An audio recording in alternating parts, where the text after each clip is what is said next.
The rest of America may have bailed on Joe Burrow. I did not. I told you, that second half against the Cowboys. Give that offensive line a couple of weeks, baby. 8-4, 4 in a row. Got a running game. You're not even getting hit anymore in the pocket. Yeah. Holy God, what a good month and a half for you. It is humming, is it not? Yeah, it feels really good. We're starting to find our footing. We're rolling. You know, you can feel it every day in practice. The guys just getting to work in the facility, getting their lifts in. Everyone's, super dialed in on, the task at hand. Does it feel different, Mahomes week? Just a little bit? I would love to say that it did, but it really didn't. And I think that's what makes our team so good right now is we're treating every single week the same. We're going to practice to get our reps in and get better each day. And, we're going from there. And I think that's why we've had so much success lately. Offensive lines are really different, Joe. Often the offensive linemen are the closest unit on the team. It's so much of it is about playing together. And it kind of explained that to the audience. It's not just that the running game has emerged. It's actually now the pass protection is significantly better 3 to 4 weeks. Explain how it works. Yeah, those guys are going to dinner every week. They're getting together after games. It's so much about chemistry and communication up front that, you kind of have to be that close to be a great unit. And that's what our guys are becoming. They're one of the best units in the league right now. We're running the ball really well, 150 yards rushing on Sunday. And, they're just continuing to give me time in the pocket to be able to make the throws that I need to make to move the ball down the field. When you do something, Steph Curry doesn't think about shooting. He shoots. You are right now the most accurate thrower of the football in the league consistently, and you're often better on later downs. Brady has been obsessed with he'll go to Costa Rica on vacation and take footballs. You just have a very effortless throwing motion. Is it something mechanically, do you ever get loose throwing the ball, or is it just innate with you? It's an easy effort. It's easy technically to do it. Well, it's got to that point, but it didn't start out that way. I had to work really hard to get that. Coming into college, I wasn't really at the point where I needed to be to play at that level. And I worked really, really hard to develop my motion and, figure out what works for me. And I think I'm getting really, really consistent in my footwork and my throwing motion. And that's kind of enabled me to play around with some things, like you said, and get creative in practice and figure out things that I can work on in practice to translate to the games. And I think you're seeing it show up on film too. Played without Jamar Chase, had him this week. Any benefit to actually for a few weeks not having him? You'd love to say, I think we had some guys step up and make opportunities for themselves and make the most out of those opportunities when he was out. Guys like Trenton Irwin and with Joe Mixon being out, guys like Samaje Perine, who, those guys haven't had the most opportunities, but they're becoming really good players for us. Trenton had another catch for us this week. And that being said, it's nice to have one back. It just makes life easier out there. He's just so good. And, we're on the same page so much that it just makes my life so much easier. Your Super Bowl year, you were a better second half team. This year, you're obviously a better team today than 6 weeks ago. Your LSU team got better as the year progressed. Some of the great pitchers in baseball, they're better in later innings. Is it a rep thing? Is it you just take me through it. Yeah, it's definitely a rep thing. You should be, throughout the game, you should be playing your best late because you've played the defense so many more times leading up to the fourth quarter than you did in the first quarter that you can make adjustments and talk about different looks that you saw. And then, throughout the season, I feel like you should be playing your best late when you have so many more games and reps to be coached off of throughout the year and so many more practices with reps to be coached off of. But you also have to have guys that take their work seriously and keep their body healthy throughout the year, because if you're not healthy this late in the year, it doesn't really matter. Most young quarterbacks say year 3, the light goes on. Do you feel it's gone on, or do you have another level? I think I have another level. I'm starting to find my footing as far as running the football. I had close to 50 yards rushing on Sunday, and with the offensive line giving me the protection that I've had the last 3 quarters of the season, I've really been able to find my creativity again outside the pocket and find some rushing lanes. And so I think I've added that to my game, and my knee's feeling great, my body's feeling great, which helps as well. How much do you weigh? Depending on the day of the week, somewhere around 210. I don't love you running. Like when you run, I mean, I'll be honest. When Herbert and Josh Allen run, I'm kind of like, they're as big as linebackers. Yeah. Does Zach Taylor say, run, Joe, run?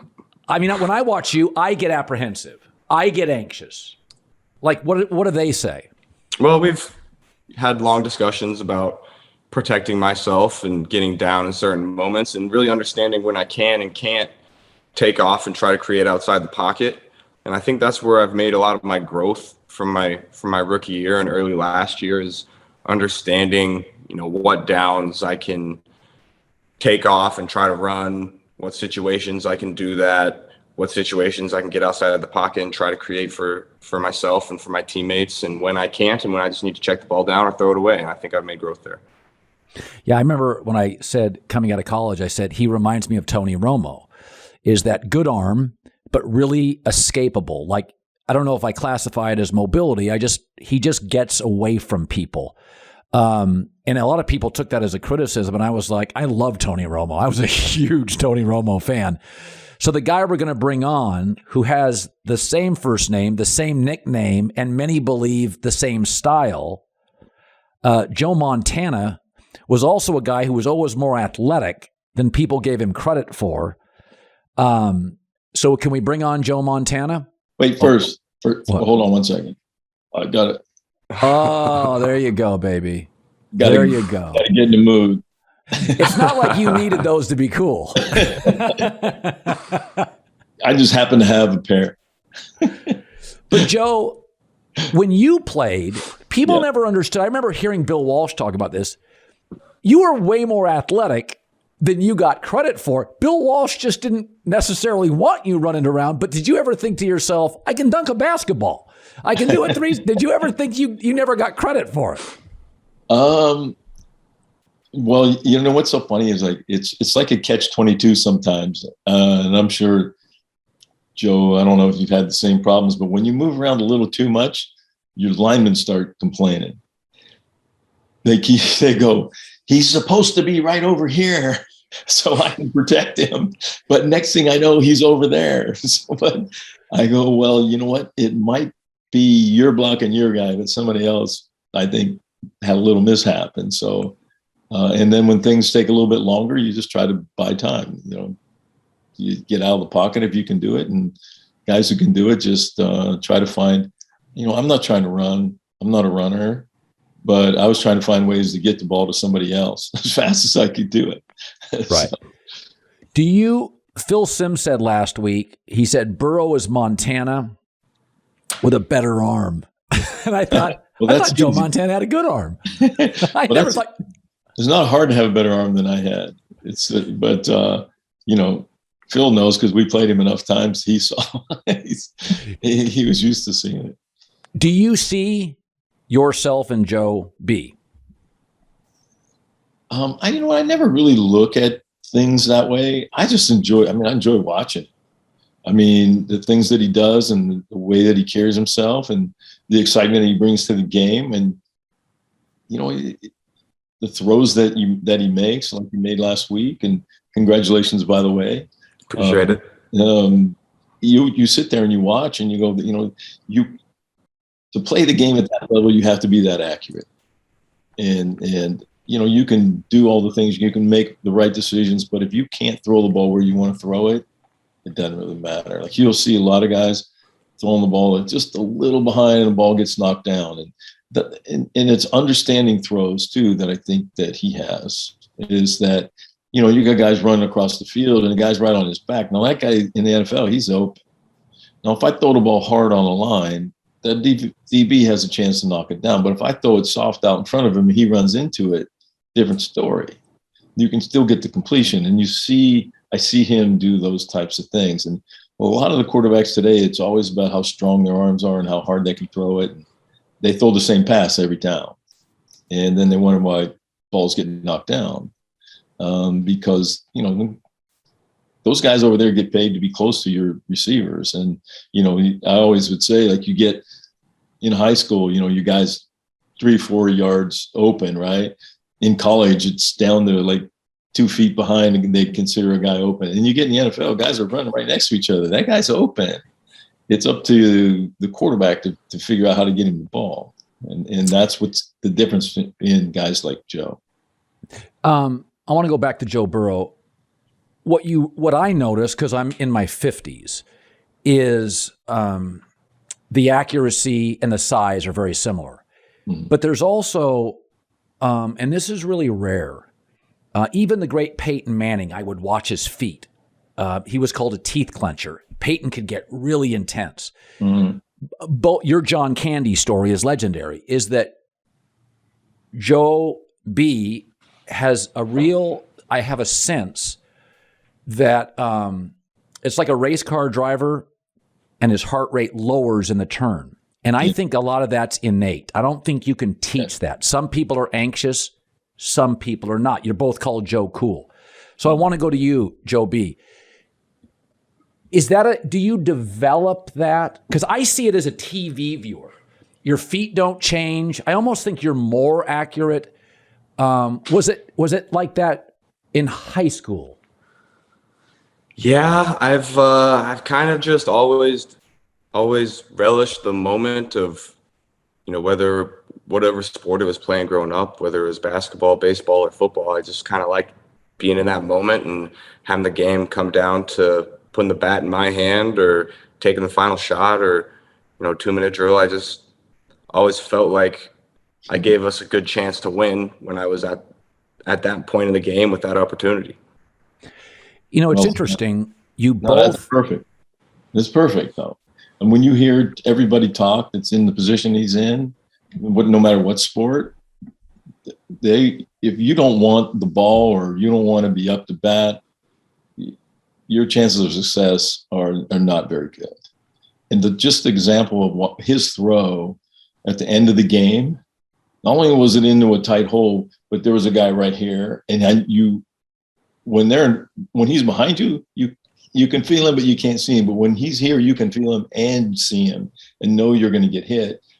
But that's what makes the difference between the good players and the great players that can stand there knowing he's going to take that hit and deliver the ball that he delivered accurately, like he did to win, put them to be able to kneel down. And those things, that's what makes a difference in the quarterback to me. And that throw right there said everything.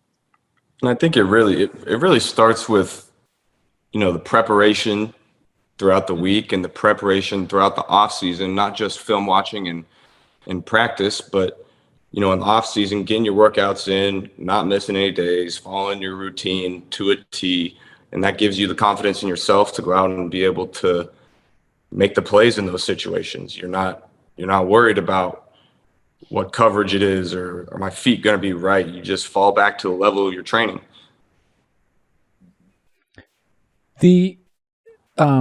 Joe Montana, you didn't have social media to deal with, but nonetheless, outside of maybe Joe Namath, you were as big a star in your playing days as a quarterback could be, and you didn't have social media. Joe B., who I talk to regularly, I'm like, oh, what are you doing this weekend in your bye week? He's like, watching TV and eating at home. I'm like, man, that's discipline. That good-looking kid's going to stay home and watch reruns of, on television.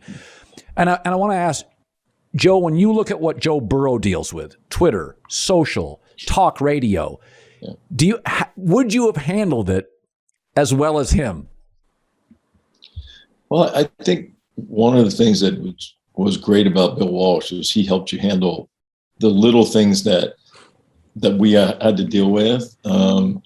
And, he helps steer you through that. I don't know if his coaches are doing that for him, but I'm sure Bill would have taken the reins just like he did at some point after we won our first Super Bowl. And he finally called me in one day and just said, you know what, I understand, you're trying to take advantage of the success we had. He goes, but I just want to remind you what got us here. And I want to be sure you're doing the same thing and preparing the same way, because preparation was a big thing for Bill, especially for the quarterback position. So I agree with what Joe just said, is that when you go into a game prepared, your confidence level is up. You're not worried about like your feet. Your feet will take care of themselves because of the training that you've been through.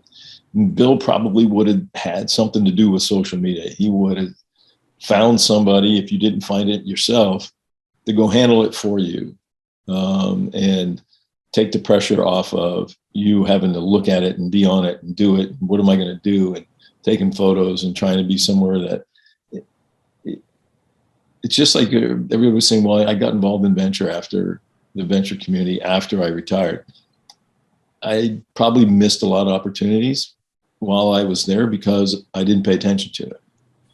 I was playing a stupid game that I loved and played all my life, and I was getting paid for it. And I didn't want anything to take that away from me. And so I didn't deal with a lot of that. And, I don't know how Joe's handling, but obviously he's doing a pretty good job of it, because, it can get in your way easily. Oh, yeah. You can say one little thing wrong or be in the wrong spot, and then it becomes a nightmare on top of it. And you don't want that distraction while you're playing. Joe Burrow, do you ever feel, as Joe said, that you're probably missing out on millions by not embracing it? Yeah, you could always do more, but I mean, I think if you want to play at the level that I want to play at, you have to be just about as singularly focused as you possibly can be, especially during the season.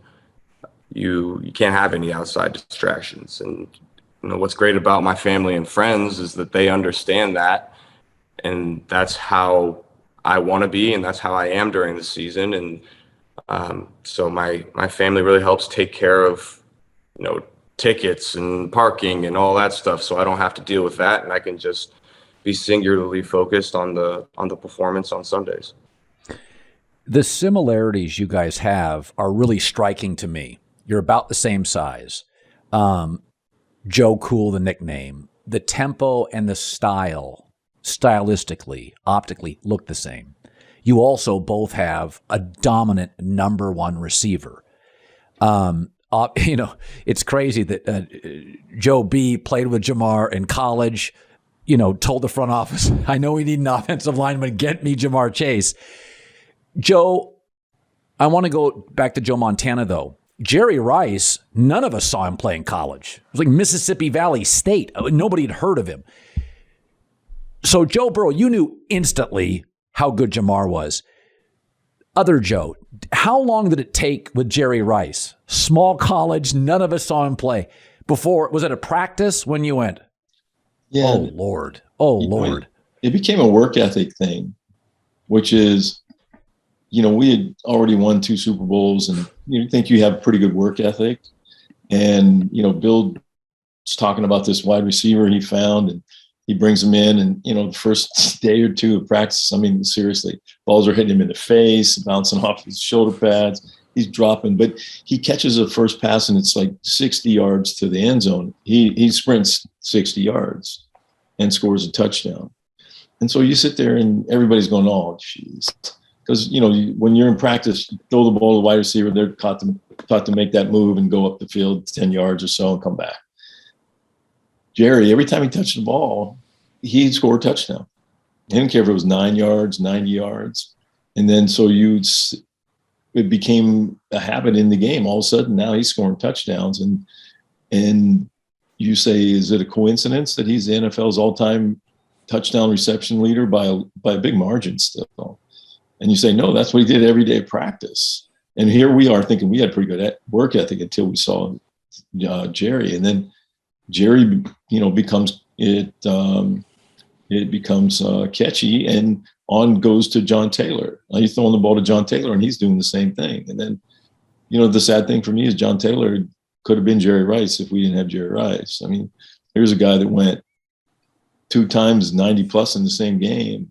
Only 2 people have ever done that in the NFL. And you drop back and you go, John Taylor. Jerry Rice. You look over there, John Taylor's wide open. And he going, I'm sorry, John. And he never said a word about it. Never said a word. But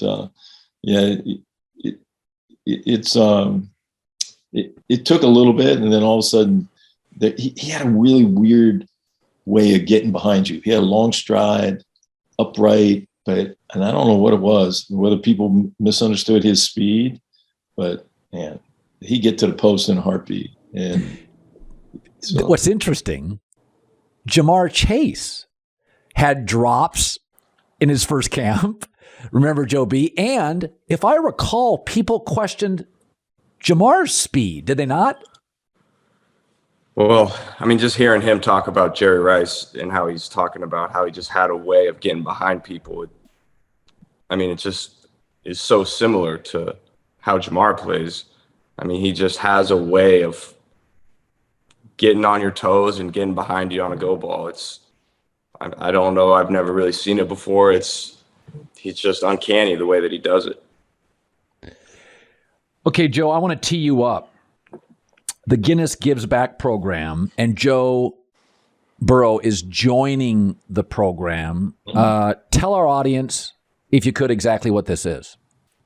Well, Guinness, the one thing about Guinness, and I've been with Guinness for a number of years now, and that wherever we go, whatever community they're in, I think they're 260 years old. They've always tried to be a part of that community and find ways to give back. And the sunglasses that I put on, they created and have those available for people. You can get on the website and figure out how you can earn a pair of those glasses. But the initiative is to pledge 1 million hours of service to the communities around the country. And, you can get on the website, givesback.guinness.com, and find out more about it. But they're trying to find ways to engage everyone around. Turn on the news. I don't even want to turn it on. It's sad. And you ask people, how can you help? How can they help? Everybody in their mind is either walking by something or looking at something somewhere going, well, I wish that doesn't look very good. Maybe someone should do something about that. Well, if you're thinking about it, go do it. That's all. It's pretty simple.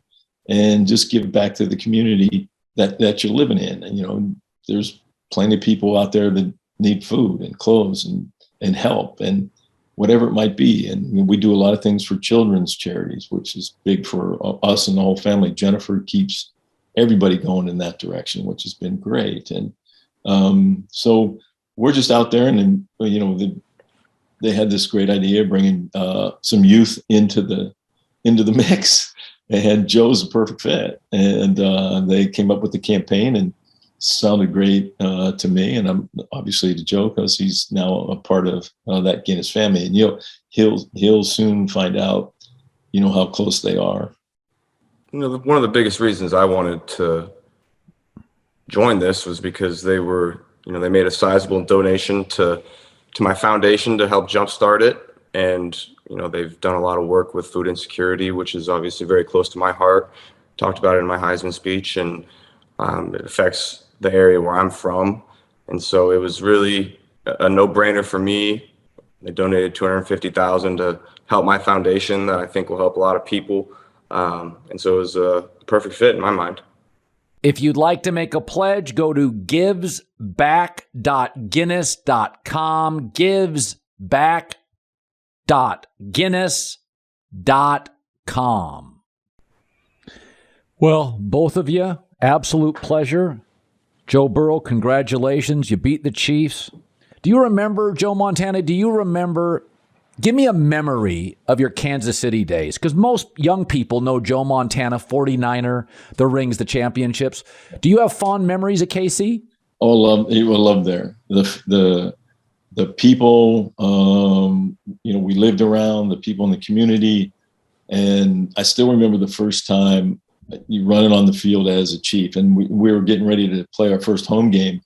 And Marty Schottenheimer comes up to me and says, "Oh, man, wait till you run out on the field, in this stadium." And I'm going, "Come on, Marty, seriously?"